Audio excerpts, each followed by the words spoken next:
Well, good morning, everybody. Good morning. It is lovely to see you. Great to be here. If you have your Bibles, please do open them at John chapter 2. John chapter 2. What lies ahead of us in this passage is one of the most well-known stories in the Bible. It's a Sunday school classic.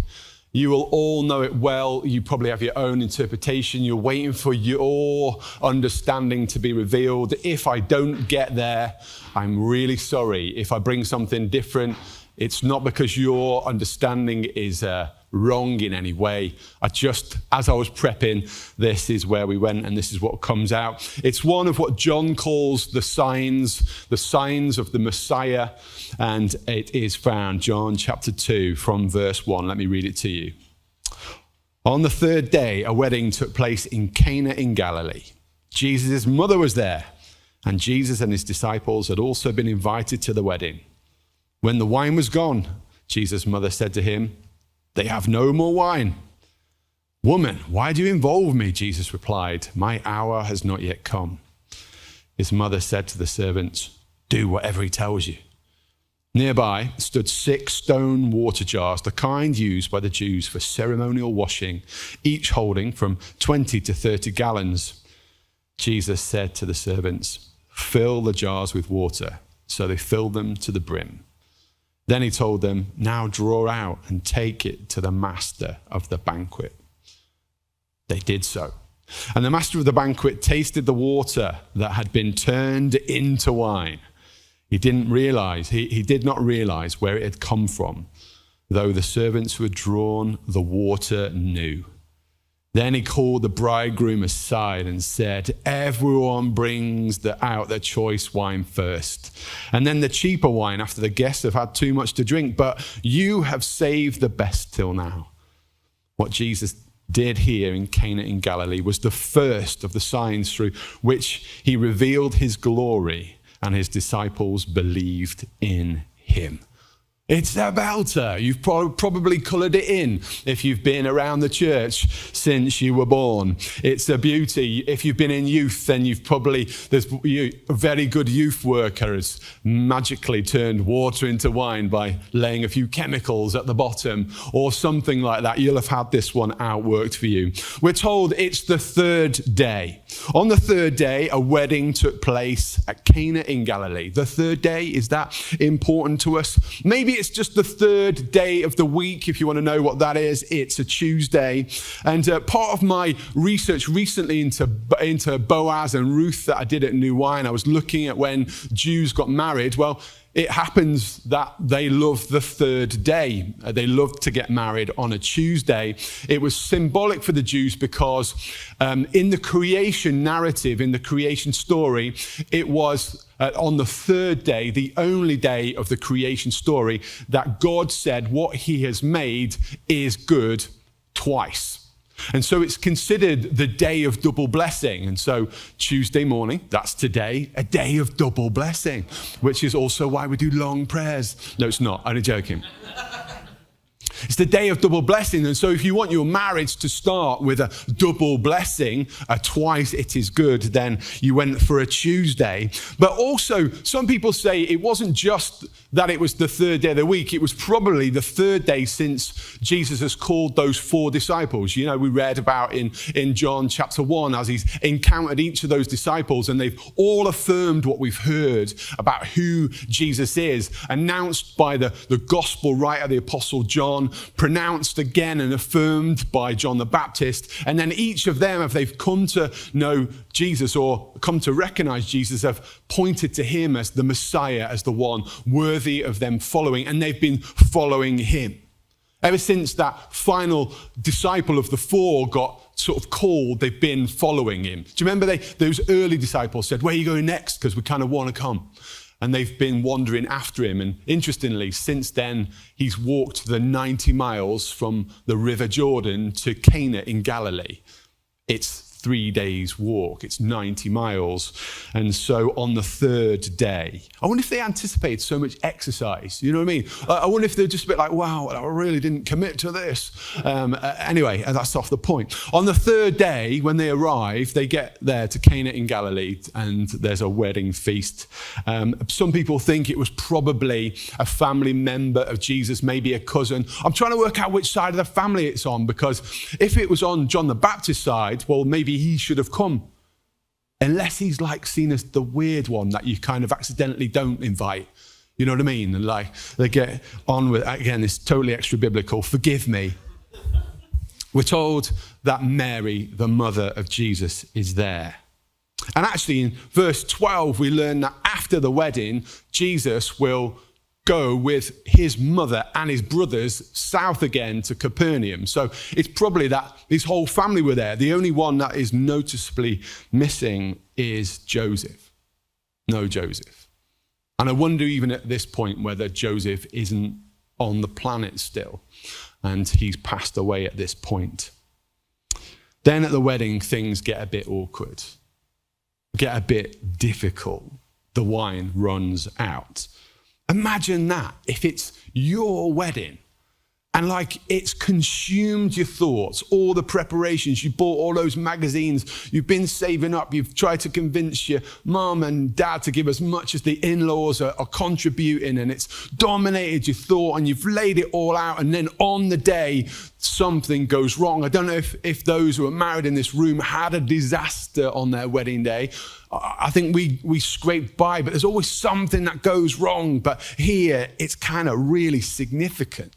Because actually right the way through Jewish ceremonies, wine would have been of great importance. Wine represented joy. And so when the wine stops flowing, the joy stops flowing. And it's really, really difficult. And it seems like as the supplies run out, they've kind of run out of ideas. There's not like an offie that they can pop round. Just pop round, get a couple of bottles of that Blossom Hill. No one will really care. You know what I mean? Bring it back. The cheapest you can find. There's no wine available. They've exhausted all their ideas. It's a disaster. It's going to be hugely embarrassing. Who has dropped the ball? Who got the measurements wrong? Maybe too many people have shown up. And it's kind of implied in the text. I mean, Jesus has rocked up with 4 guys he didn't know last week. I wonder how many other people have brought like people that weren't really invited, and so they're scrabbling around to find a solution. And the rumors are spreading. The rumors are spreading that there's not enough to go around. And people are trying, I imagine, trying to hide it from the bride because she's a bit of a crier. And like, let's make sure she never finds out. And she's got one of those bridesmaids who's like totally a bit psycho, and like she will actually kill you if you upset the bride. And so you're like, make sure no one hears about this. And but it's come to the attention of Mary. Mary's got wind of it. And she mentions it to Jesus. They have no more wine. And there's so many interpretations of what she was getting at here. I've really enjoyed reading the commentaries. There's this one famous Greek scholar called Bengel, and his interpretation is fascinating. He actually thinks that Mary was suggesting that it was time for them to leave. Like, the wine is gone. Let's go. Like, no more wine, no more time. Like, get your coat. Family, we're on the move. And it's not because she loved wine. I'm not getting that she was liked to wine on a Friday. What I'm talking about is that there was a sense in which in Jewish culture, the party finished when the wine ran out. And so she's kind of, maybe that's what he's like indicating. Well, there's no more wine left, so we're probably done here.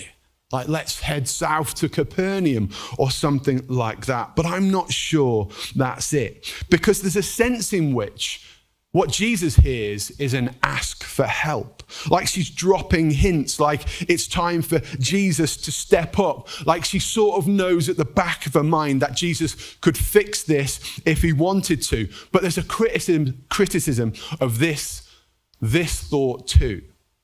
Because this, we're told, is the first miracle of Jesus.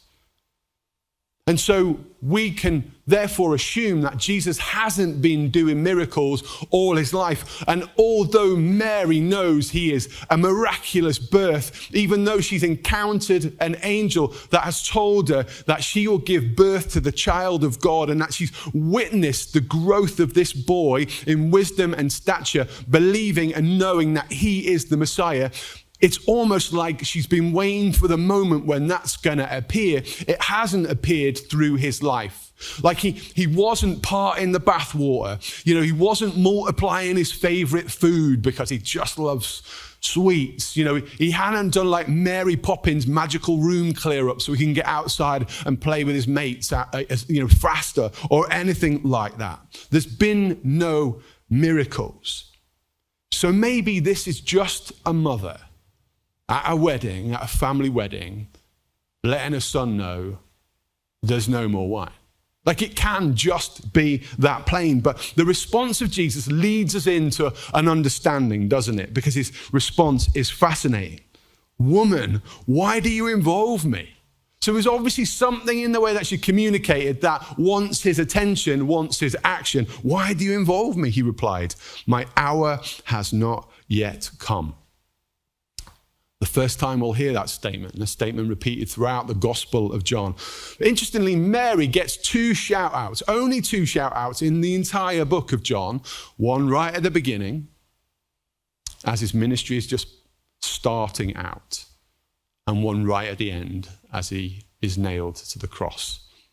Interestingly, both times, he doesn't call her mum, he calls her woman. And it sounds tough.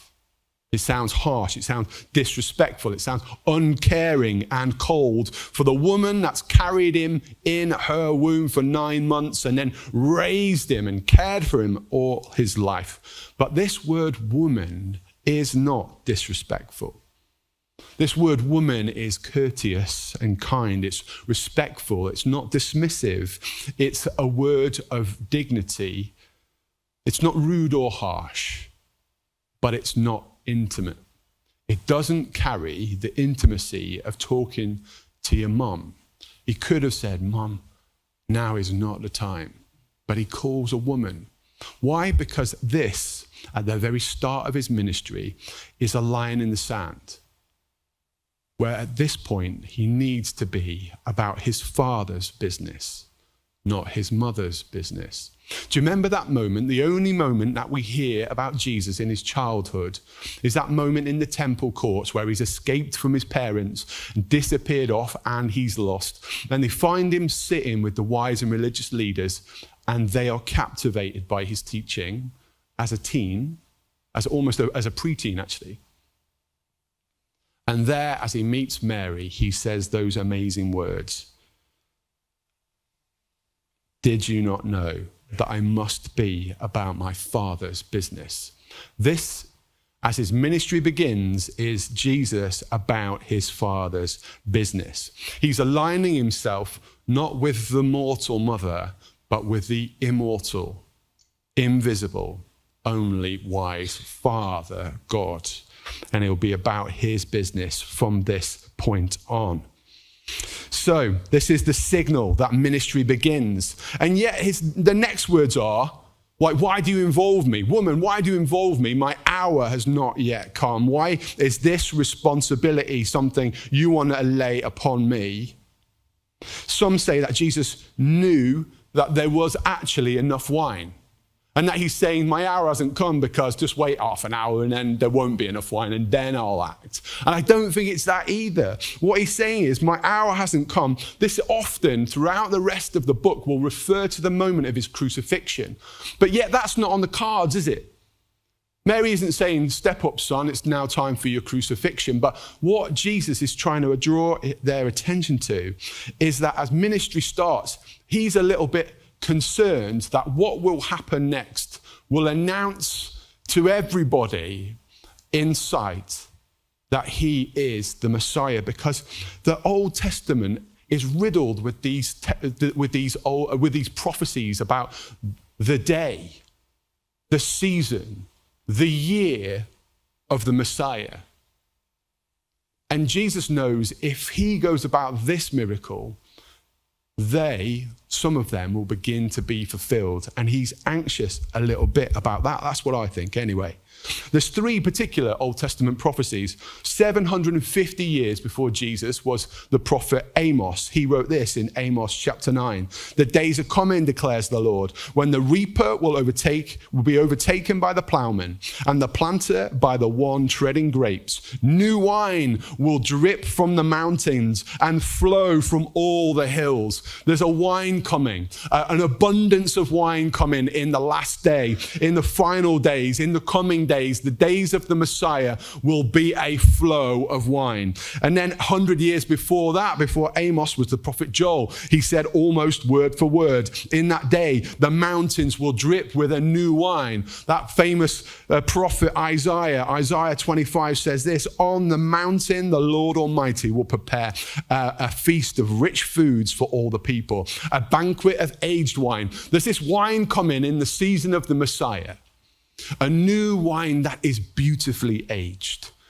Something new, yet something incredibly tasty. The finest of wine in great abundance. And this is what the Messiah will bring. When the Messiah comes, there's going to be loads of wine, and we'll get into the importance of that. It will be overflowing and abundance. And in abundance. It's as if Jesus is saying, if I do a mighty miracle and produce loads of wine, everybody's going to know.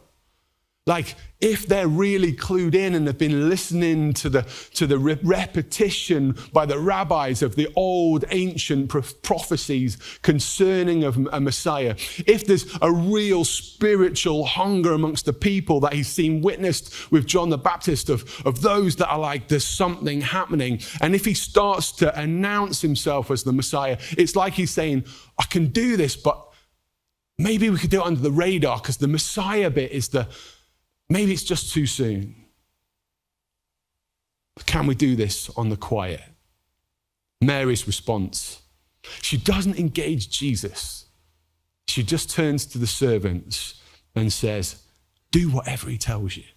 Like, I don't know what she read into what he was saying. He's saying, maybe it's too soon. Maybe we shouldn't make a big fuss here. And she's like, whatever he says, just do. Like, I feel like there's something that we must have been missing in the interpretation there. Maybe you've got it and you can help me here. But I love her confidence. I love her faith. Do whatever he tells you. By the way, what a brilliant approach to a disciple. As a servant, I want to be someone who does whatever Jesus tells me to do. Even if it's ridiculous, even if it's completely balmy. I don't know if you've got stories or testimonies where you can attest to this, where you've just, with sort of obedience, gone about doing some things that you just don't quite understand, and you've been involved in the miraculous ways of God. I want to be so adventurous and so faithful and so passionate about Jesus that I'll go and do the wild stuff. I had it for a season where at different times I felt the Lord just tell me to kneel down. It was really awkward. I remember I was walking down the street, kneel down. Kneel down. Like, there's people around. This is totally weird. I find it weird kneeling at church. Kneel down. I remember one time breaking my heart about something, and Jesus told me, kneel down. So I knelt down on Ashton Road in Openshaw. And then he said, look up, and there, written in Latin were these words that were the answer to the breaking of my heart. But it took obedience, some silly stuff sometimes. And this is what happens. Do whatever he tells you. Verse 6. Nearby stood 6 stone water jars, the kind used by the Jews for ceremonial washing, each holding from 20 to 30 gallons. Jesus said to the servants, fill the jars with water, so they filled them to the brim. Then he told them, now draw some out and take it to the master of the banquet. So they did so. They did as they'd been instructed. But imagine being one of those servants. And the instruction that is given to you is just wild and ridiculous. See those pots over there, boys? You got to fill them to the brim with water.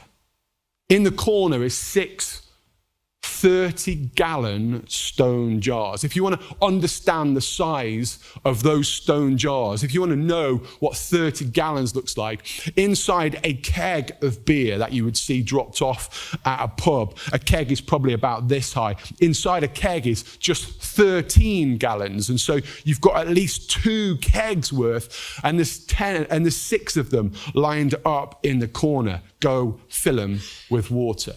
And so what's the request there? Have they got to somehow manhandle quite discreetly in a wedding so the bride doesn't see 6 of these giant stone pots? You know, do they get in some kind of, I don't know, what's it called? Trolley is the word I'm looking for. Thank you. It's not in my notes, so I don't know. You know, are they supposed to add it to a trolley and like wheel them out? Or are they one by one, like passing through jars of water, topping it up and topping it up? How long does that take? How do you do that discreetly without someone saying, what on earth is going on? Why would this be the time when we all need to wash? Why do we need extra washing water right now? Like we're at a wedding. What we need here is wine. The instruction sounds completely bonkers. Then one of them is told to take a cup, scoop out from the stone water jar and take it over to the master of the banquet. Are you mad? No, would be my instruction. Imagine the pressure. You scoop out from the top. Do you even look? Because you're thinking you've got to walk across the room with some water used for washing and get your boss to drink it. Imagine the pressure. Imagine the stress.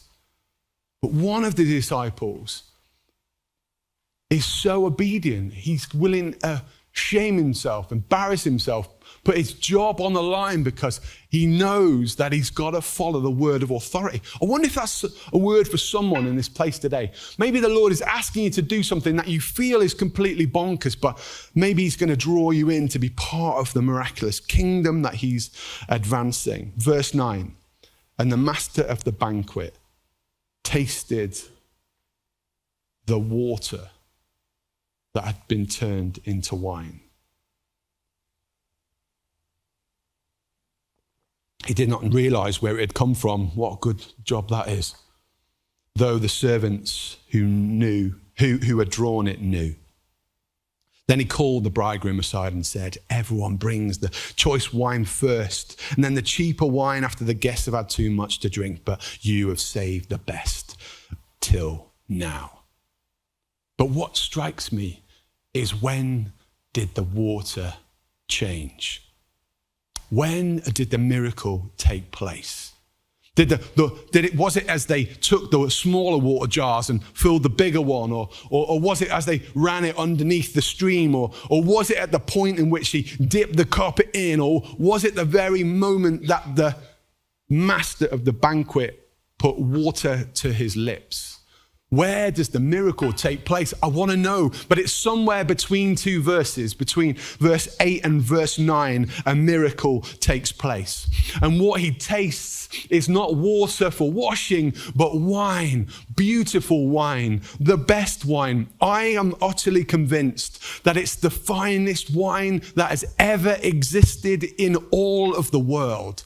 This is wine created by Jesus Christ himself, who turns water that you might just get out of the tap or out of a spring, and he turns it into the best tasting wine of all time. I don't know if you drink wine. I don't know if you've tasted good wine, but this will be far superior, I'm convinced, than anything that has ever been tasted before. It wasn't that he just didn't take a sip and think, well, it's not the cheap stuff. He's like blown away. What is this? This is incredible. And the symbolism is incredible.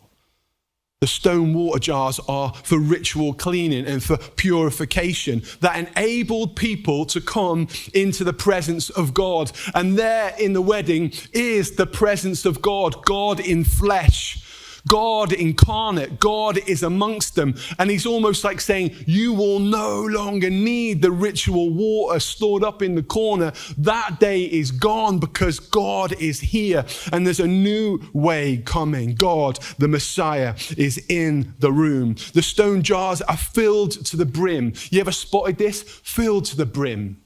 There's no space left for the old. There's no room at the top that they could top it up with any more water. It was filled to the brim.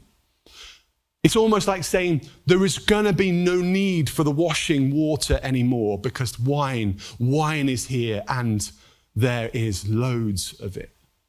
And I was thinking before as we was worshiping, how actually sometimes there's the wine of the blood of Christ, which cleanses us, which we're going to get to. But sometimes we still like to revert to the old ways of cleansing. Often in our society, we're thinking about the work stuff that makes us feel better, makes us feel holy because we're doing good stuff. And here, Jesus says, fill it to the brim because it's going to be changed into a new way of doing things, and it's all about my blood. You're not going to need the old ways. We've got to be so careful that we're not trying to leave space for us to be able to work out our salvation in the old ways of doing it. The jars are full, and the miracle has taken place. The jars are filled with water that has turned into wine. There are 6 jars. 6. The number 6 for the Jews was considered the number of incompleteness. It's almost like Jesus is saying, see the 6 represent an inadequate number. The old ways of washing, the old ritual cleansing is inadequate. There is a new way coming. And Jesus is pointing to the time where his death will bring to conclusion the need for washing at all, because we'll be washed by the blood once and for all. The old way is gone, a new way is coming, a new covenant which supersedes anything that has gone before. And the cup is taken to the master of the ceremonies, and it's this incredible and most beautiful wine, and his reaction is wonderful, isn't it? You've saved the best until now. Wow. And Jesus is saying, I am the best saved until now. I am the best saved until last. The Messiah has come, and the beginning of the end and the season is now at hand, when his body will be lifted up like a cup and his blood will be shed like the wine that is there presented. His body will be pierced and the blood will flow down the mountains of crucifixion. The wine, the most amazing wine, is the blood of Christ that is shed for us, the best saved for last, the blood of the new covenant, the cleansing of sin once and for all. And there is enough for all. There's like loads of it, absolutely loads of it. You know, they say that there's like 30 gallon jars, and there's 6 of them. If I do my maths right, that's 180 gallons of the finest wine ever produced. If you work that out in bottles, that's 908 bottles of wine. They say the population of Galilee was between 300 and 500 people.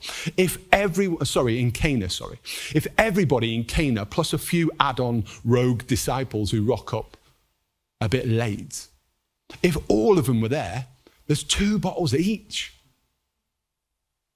Some of the commentators will say, oh, Jesus was actually providing the wedding couple with the newlyweds with this amazing gift, a wedding gift. This wine could have been sold over many months and raised a fortune, because this is the greatest wine. People have been knocking on every day. You got any of that wine? Just a bottle, please.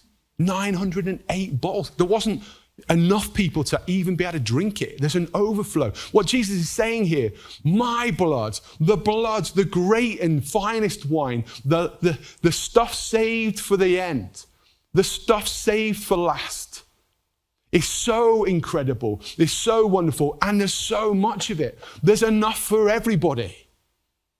There's enough for all of us. It's the wine that we come to when we arrive at the table. Jesus, on the night he was betrayed, took bread. And when he'd given thanks, he broke it and said, "This is my body, which is for you. Do this in remembrance of me."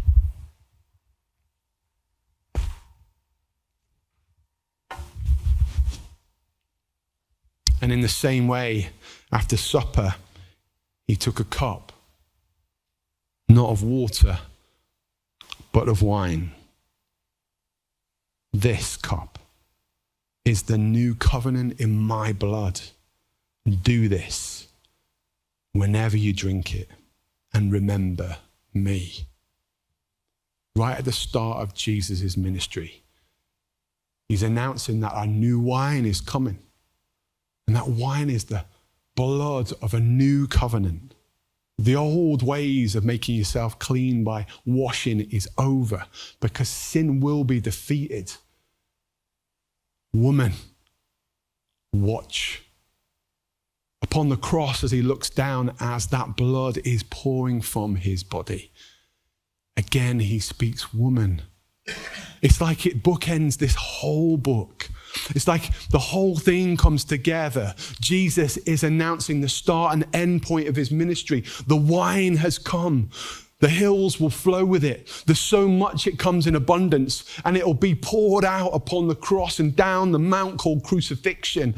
And it's a new blood and a wonderful blood, and it's poured out for the forgiveness of sins. And there's not just one small cup, there's bottles of it, more than we could ever imagine, more than enough, not just for me, but for you and for all time. Once and for all, there will be a sacrifice in the pouring out of wine upon the cross. And so we come to the table where 2,000 years later, we get to take the wine and remember the blood poured out for us for the forgiveness of our sins.